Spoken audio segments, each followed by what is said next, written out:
The progress of science in Europe meanwhile confirmed them in their view that scientific education could be imparted only through the medium of English.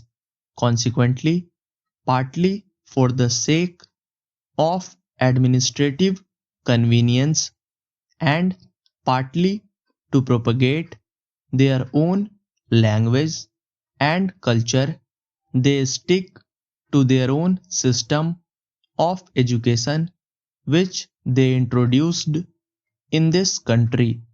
There is no doubt that the education received by our earlier generations was based on this very system. Those people knew little of Indian literature or culture and hardly felt drawn towards it, although a few Indian scholars who were inspired by English education did study Indian literature and wrote a good deal in praise of it. Thus, we find two schools of thought in this country.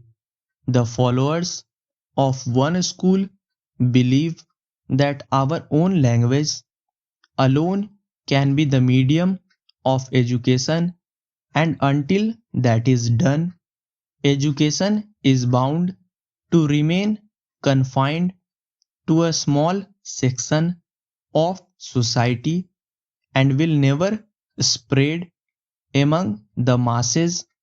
The other school of thought thinks that in this scientific age, our country cannot cut itself adrift from European thought and that at least higher education should continue to be imparted through the medium of English.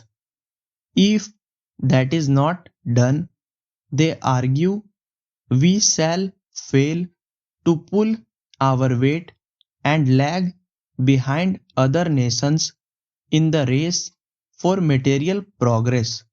These views, as a matter of fact, apply not only to the medium of instruction but actually to the whole system of education. Our people have responded more and more to the call education during the last 50 years, and this is evident from the phenomenal increase in the number of educational institutions in 1911-12, when Burma and Pakistan were also part of India. There were 186 universities and colleges in India as compared with 537 in 1946 to 49, though Burma and Pakistan had separated, leaving India smaller in area and population. It is clear from the figures that there is widespread demand for educational facilities. This demand is no longer confined to towns alone, but is evident among people of the rural areas also.